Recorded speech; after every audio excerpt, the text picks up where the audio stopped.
ये जिंदगी में एक ऐसा पल आता है जब लगता है जैसे सब कुछ आगे बढ़ रहा है। लोग तरक्की कर रहे हैं, नाम कमा रहे हैं, चमक रहे हैं, और आप एक कोने में ठहरे हुए हैं। आप दूसरों की खुशियों में मुस्कुरा तो देते हैं, लेकिन दिल के अंदर सवाल उठते हैं, क्या मेरा वक्त कभी आएगा? आपने सही रास्ता चुना, मेहनत भी की, लेकिन फिर भी लगता है जैसे कोई देख ही नहीं रहा। जिम्मेदारियों में दबे हुए, दर्द में चुप और रोशनी से छुपे हुए। लेकिन सुनिए, आप भूले नहीं गए हैं, आप अस्वीकार नहीं किए गए हैं, आप खोए नहीं हैं, आप बस छुपाए गए हैं। और खोए होने और छुपे होने में बहुत बड़ा फर्क होता है। छिपना मतलब ये नहीं कि आपकी अहमियत खत्म हो गई। इसका मतलब है आपको तब तक सुरक्षित रखा गया जब तक आपको पूरी तरह तैयार नहीं किया गया। आपको छुपाया गया क्योंकि आप कमजोर नहीं, बल्कि कीमती थे। दुनिया ने आपके आंसू नहीं देखे, लेकिन ऊपर वाले ने देखे।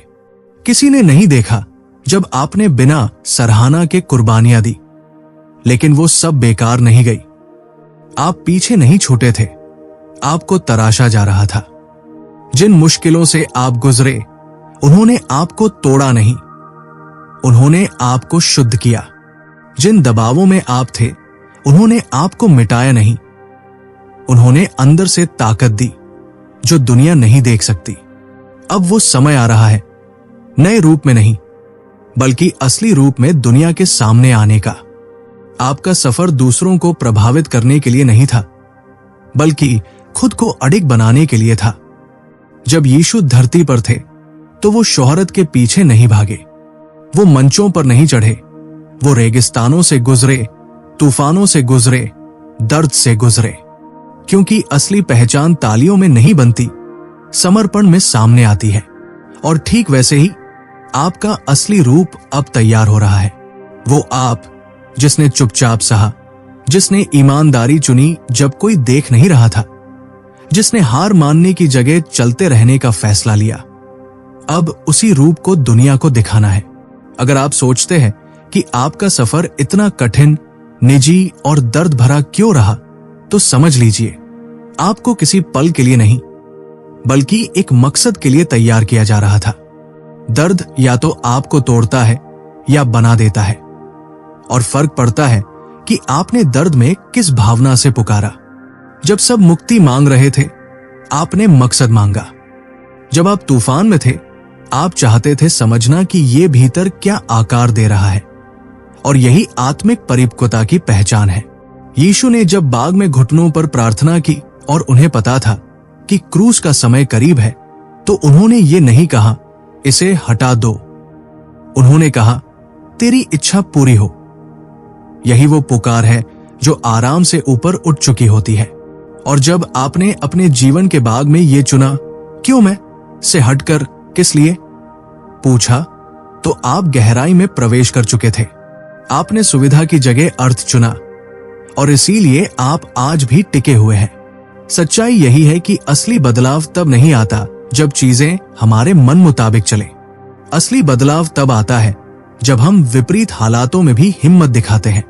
दुनिया परिणामों की सराहना करती है, लेकिन ऊपर वाला उस क्षण की प्रतिक्रिया देखता है जब सब अधूरा होता है। और आपने क्या किया? आप फिर भी उठते रहे। आपने इसलिए नहीं चला कि नतीजे दिख रहे थे, बल्कि इसलिए क्योंकि आपके अंदर एक आवाज थी, मैं हार मानने के लिए नहीं बना। यही समर्पण हर दिन आपको आज तक दौड़ में बनाए हुए है। आपने अपना अभिमान छोड़ा, आपने वो सपने छोड़े जिन्हें कभी जरूरी समझा था। आपने उन रास्तों से इनकार किया जो आपको मशहूर बना सकते थे, लेकिन आपकी आत्मा को खोखला छोड़ जाते। और आपने जो कुछ छोड़ा, वो कमजोरी नहीं थी, वो असली ताकत थी। वो ताकत जो दिखावे की जगह गहराई चुनती है, तालियों की जगह सच्चाई। अब जरा साफ साफ सुनिए, जो कुछ आपने खोया वो आपकी पहचान नहीं था। जो भी गया वो इसलिए गया ताकि कुछ स्थायी आ सके। जो भी खाली हुआ वो इसलिए ताकि कुछ बड़ा, कुछ पवित्र उसमें भरा जा सके। आप पीछे नहीं छूटे थे, आप एक बड़े मकसद से जोड़े जा रहे थे। दूसरों ने आपके सफर को देखा और गलत समझा। उन्होंने देरी देखी और नाकामी समझ ली। दरवाजे बंद हुए। उन्होंने सोचा आपको ठुकरा दिया गया, लेकिन आपको अस्वीकार नहीं किया गया था। आपको एक नए रास्ते पर मोड़ा जा रहा था। जो सफर आपने तय किया वो कभी बेमतलब नहीं था, वो पवित्र था। और अब जब आप आगे बढ़ रहे हैं तो सिर ऊंचा करके चलिए, घमंड में नहीं, जागरूकता में। आग ने आपको जलाया नहीं, मजबूत किया। चुप्पी ने आपको खत्म नहीं किया, परिपक्व किया। अब जो आपके अंदर भरा है वो डर या दिखावा नहीं है, वो उद्देश्य है। इसलिए खुद को छोटा मत समझिए, संदेह मत कीजिए। आप इस सफर के लिए बने थे। आपने इस सफर को मांगा नहीं था, आप इसके लिए गढ़े गए थे। और अब जब पर्दा हट रहा है तो फिर से मत छुपिए। उस असली रूप को दुनिया से मिलाइए, जो घाटी में गढ़ा गया, जो समर्पण में बना और जो अब चलता है, दिखावे के लिए नहीं, बदलाव के लिए। आपका सफर केवल आपको ठीक करने के लिए नहीं था, ये आपको तैयार करने की प्रक्रिया थी। आप आशीर्वाद पाने के लिए नहीं, बल्कि जिम्मेदारी उठाने के लिए बुलाए गए हैं। आपको मंच नहीं दिया गया, आपको एक बुलाहट दी गई है। दरवाजे खुलेंगे, कमरे बदलेंगे, लेकिन आपकी मौजूदगी की वजह से, आपकी चमक से नहीं, आपके भीतर के बल से। यीशु ने अपने अनुयायियों को किसी बड़े पद या पहचान के साथ नहीं भेजा, उन्होंने उन्हें अधिकार के साथ भेजा। और वही अधिकार अब आपके पास है। शोर नहीं, शक्ति। शोहरत नहीं, आग। आप प्रभाव जमाने के लिए नहीं, एक माध्यम बनने के लिए बुलाए गए हैं। आपके जरिए बदलाव आएगा, न कि आपके कारण, बल्कि आपके समर्पण में बहने वाली आत्मा के कारण। यीशु ने कभी पूर्णता की अपेक्षा नहीं की, उन्होंने सिर्फ समर्पण देखा। उन्होंने महान बनने वालों को नहीं बुलाया, बल्कि साधारण लोगों को बुलाया और उन्हें महान बनाया। और आज वही आप है, परिपूर्ण नहीं, लेकिन सच्चे। और अब क्योंकि आपने भरोसा किया, आपने समर्पण किया, अब आपको वहां भेजा जाएगा जहां बाकी डरते हैं। सुनिए, हर कोई आपकी बुलाहट को नहीं समझेगा। जो तालियां बजा रहे हैं, जरूरी नहीं कि वो सच्चे साथी हों।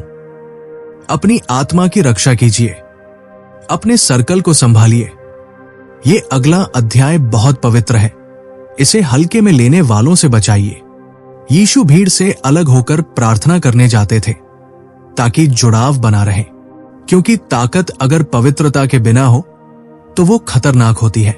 ये आपकी भी याद दिलाने वाली बात है। प्रभाव अगर संबंध से कट जाए तो सिर्फ प्रदर्शन रह जाता है। ताकत अगर परमेश्वर की उपस्थिति से अलग हो जाए तो अहंकार बन जाती है। इसलिए जुड़े रहिए, जमीन से जुड़े रहिए, गहराई में टिके रहिए, चाहे आपकी शाखाएं ऊपर फैल रही हों। अब जब आप एक नए दौर में प्रवेश कर रहे हैं, जहां आप पर कृपा है, जहां दरवाजे खुद ब खुद खुलते हैं, तो याद रखिए, ये आपके बारे में नहीं है, ये आपकी सफलता का अंत नहीं, बल्कि आपकी जिम्मेदारी की शुरुआत है। जो आप कर रहे हैं वो आने वाली पीढ़ियों के लिए रास्ता बना रहा है। अब आप किसी की प्रार्थना का जवाब बन रहे हैं। आप सिर्फ उठ नहीं रहे, आप आधार बन रहे हैं। आपने जो दुख झेले वो केवल सहने के लिए नहीं थे, बल्कि अब आप उन जगहों में चंगा करने जा रहे हैं जहां कभी खुद टूटे थे। आप दूसरों की आंखों में देखेंगे और सिर्फ बातें नहीं करेंगे, आप गवाही देंगे। आपके शब्दों में शांति होगी जो शब्दों से नहीं समझाई जा सकेगी, क्योंकि आपने उसे जिया है। और ऐसी सच्ची ताकत ना बनाई जा सकती है, ना निभाई, वो सिर्फ समर्पण से जन्म लेती है। हो सकता है आप गलत समझे जाएं, हो सकता है आपका विरोध भी हो, लेकिन रुकिए मत। यीशु को भी उनके अपने समझ नहीं पाए। आप भीड़ में घुलने के लिए नहीं, अलग दिखने के लिए बुलाए गए हैं। अपनी नहीं, बल्कि उस उद्देश्य के लिए जो आपको सौंपा गया है। चलते रहिए, बोलते रहिए, प्यार करते रहिए, उस हिम्मत के साथ जो दुनिया को चौंका दे। आपने उसकी इच्छा मांगी थी और अब वो आपको चला रहा है। लेकिन समझ लीजिए, उसकी इच्छा आसान रास्ता नहीं है। ये आराम नहीं बल्कि परिवर्तन है। ये भीड़ नहीं बल्कि क्रूज है। लेकिन क्रूज के बाद पुनरुत्थान होता है, और जो आप में अब उठ रहा है वो है पुनर्जीवित उद्देश्य। आपने उन इम्तिहानों को पास किया जिन्हें किसी ने देखा तक नहीं। आपने उन मौसमों में भी विश्वास बनाए रखा जब कुछ समझ नहीं आ रहा था। आपने प्यार चुना जहां नफरत आसान थी। आपने माफ किया जब गुस्से का हक था। और अब आपको वो सौंपा जा रहा है जो आपने मांगा था। इसलिए नहीं कि आपने उसे कमा लिया, बल्कि इसलिए क्योंकि अब आपका दिल तैयार है।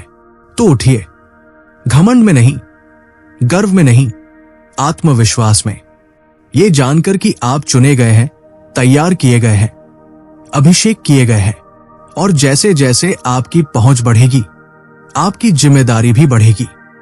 जमीन से जुड़े रहिए, नम्र रहिए, स्रोत से जुड़े रहिए, क्योंकि आप दुनिया को प्रभावित करने नहीं, बदलने के लिए आए हैं। एक विश्वास, एक प्रेम, एक आज्ञाकारिता से। ये आपकी कहानी का अंत नहीं, ये आपके प्रभाव की शुरुआत है। अपना जीवन बोलने दीजिए, अपने समर्पण को चमकने दीजिए, और याद रखिए, वही आवाज जिसने आपको छुपे होने से निकाला, वही आपको आगे लेकर जाएगी। आप इसके लिए ही पैदा हुए थे। आप आग में गढ़े गए हैं। आप तैयार हैं। अब चलिए पूरी शिद्दत के साथ